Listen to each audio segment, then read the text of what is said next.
Everyone assumes a Toyota dealership is a guaranteed money machine. Toyota is the best-selling car brand on the planet. Its reliability reputation seems unbeatable, so logically owning one should print cash effortlessly. But that assumption hides a much stranger truth. Most people never see what actually happens behind the showroom glass. The real profit engine isn't what you think it is, and the real risks are almost never discussed. This is the hidden economics of owning a Toyota dealership. Let's start with why people want in the first place. Toyota carries a brand reputation few automakers can match. Decades of reliability data back that reputation up. Owners see it as one of the safest brands to sell. Resale values stay high compared to almost every competitor. That means steady demand, even during economic uncertainty. Models like the Corolla, Camry, and RAV4 sell in huge volume. High volume feels like an easy path to steady income. Banks also love financing Toyota inventory because it moves fast. Dealership investors see Toyota as a safe bet brand. It rarely goes out of style or loses relevance. For many investors, that stability feels irresistible. But stability and profitability are not the same thing, and that's where the real story begins.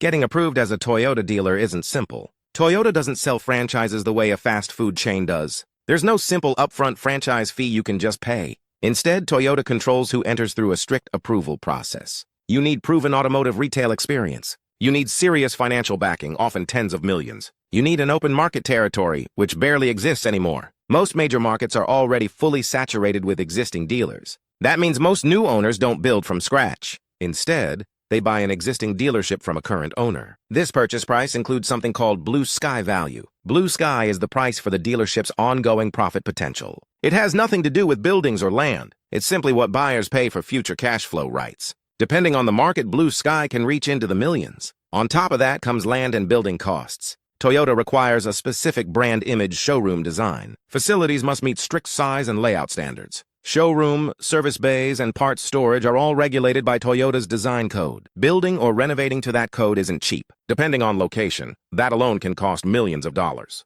Then there's inventory financing, known as floor plan. Dealers don't buy cars outright with their own cash. They borrow money to stock their lot, then repay as cars sell. All in, total capital needed can start around $5 million. In competitive urban markets, it can climb past $20 million. This is not a small business you casually start. Once you're in, the real game begins. Most people assume new car sales are where the money is. That assumption is almost completely wrong. New car margins on Toyota vehicles are razor thin. On average, a dealer might clear $1,000 to $2,000 per new car. That's before factoring in staff commissions and overhead. High-demand models leave little room to mark up prices. Toyota buyers are famously price-sensitive and well-informed. They compare prices across dealerships before ever walking in. That competition crushes room for big margins. So why do dealers still sell new cars aggressively? Because new car sales unlock other revenue streams. The first hidden stream is called holdback. Holdback is a small percentage Toyota returns to the dealer later. It's built into the invoice price, hidden from the customer. This cushion helps offset the thin margin on the sale itself. Next comes dealer incentives, sometimes called dealer cash. Toyota rewards dealers for hitting sales volume targets. Hit the target and profit per car quietly improves. Miss it and margins get even thinner. Then there's the finance and insurance office, known as F&I. This is where the real per-car profit often comes from. When a customer finances through the dealership, the dealer earns a cut. Extended warranties add another high-margin layer. So does gap insurance and paint protection packages. A single F&I package can add over $1,000 in profit. Some dealers make more from financing than from the car itself. Next comes the used car department. Trade-ins get evaluated, reconditioned, then resold at higher margins. Certified pre-owned Toyotas carry strong resale trust. That trust allows healthier markups than new cars ever could. But the true profit center sits somewhere else entirely. It's the service and parts department. This is the quiet engine running behind every showroom. Oil changes, brake jobs, and scheduled maintenance bring in steady cash. Service margins can run between 40 and 70% gross profit. That's dramatically higher than new car margins. Every Toyota sold today becomes a future service customer. Warranty repairs get reimbursed by Toyota at set rates. Parts markup adds another steady layer of profit. In many dealerships, service alone covers most fixed operating costs. Without it, new car sales alone could barely keep the lights on. To understand the full picture, you need to see how money moves. Every car on the lot is financed through floor plan debt. That debt accrues interest every single day the car sits unsold. The longer a car stays on the lot, the more it costs the dealer. Toyota Financial Services sometimes offers floor plan assistance to soften that cost. But it doesn't eliminate the pressure entirely. When a car finally sells, floor plan debt gets repaid immediately. Then holdback and incentive payments arrive weeks or months later. This creates a strange delay between selling a car and seeing full profit. Cash flow management becomes just as important as sales volume. A dealership can look busy and still struggle financially. If inventory turns too slowly, interest costs quietly eat away at margins. That's why inventory speed matters more than sticker price. So why are new car margins so thin specifically for Toyota? Because Toyota vehicles rarely need heavy discounting to sell. High demand means dealers don't need big markups to move inventory. But it also means there's little room to negotiate profit upward. Compare that to slower-selling brands that discount heavily to compete. Ironically, popularity limits pricing power instead of expanding it. Service and parts margins behave completely differently. They aren't tied to sticker price competition at all. Customers rarely price shop an oil change the way they shop a car. That gives dealers far more pricing control in the service bay. This is why smart owners treat service as the real business. New car sales become almost a customer acquisition tool. Now consider what it costs to keep this entire operation running. Staffing alone is a major expense. Sales staff, finance managers, service technicians, and parts specialists all need pay. Skilled technicians are expensive to hire and even harder to keep. Facility upkeep never really stops either. Toyota requires dealerships to maintain strict brand image standards. Signage, paint, lighting, and layout must match Toyota's guidelines. Marketing co-op contributions are often mandatory, not optional. Dealers must fund national and regional ad campaigns. Insurance costs add another steady monthly burden. Utilities for a large service facility aren't cheap either. Multiply all of this across dozens of employees and departments. The overhead adds up fast, even before counting inventory costs.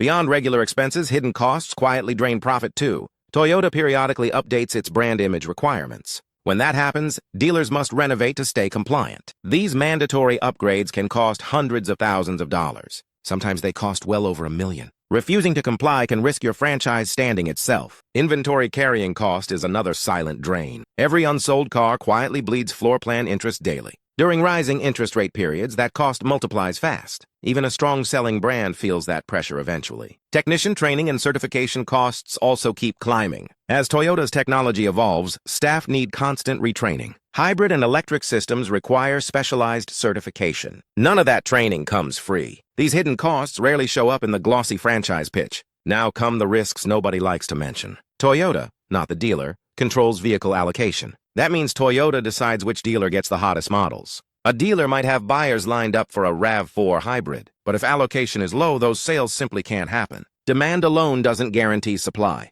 This allocation power sits entirely outside the dealer's control. Then there's the shift toward electrification. Toyota has moved slower into full EVs than some rivals. But that direction is clearly changing over time. When it shifts faster, dealers must invest in new EV service equipment. Charging infrastructure and specialized tools cost real money up front. Technician retraining for EV systems adds even more expense. Franchise agreements also include termination clauses. Underperform badly enough and Toyota can pull the franchise rights. Territory exclusivity isn't permanently guaranteed either. Market restructuring can shrink a dealer's protected radius over time. Economic downturns hit new car sales fast and hard. When people feel uncertain, big purchases get delayed first. Service departments tend to hold steadier, but new car sales dip quickly. All of these risks sit quietly behind the brand's shiny reputation. So why do some Toyota dealership owners still struggle financially? Often it starts with undercapitalization from day one. Buying in with just enough money leaves no safety cushion. When floor plan interest rises, thin cash reserves disappear fast. Some owners overpay for blue sky value during the purchase. That inflated purchase price takes years to earn back. Others focus too heavily on new car sales volume. They chase units sold instead of building the service department. That's a costly mistake, given where the real margin lives. Staff turnover creates another silent problem. Losing a skilled technician means losing steady service revenue too.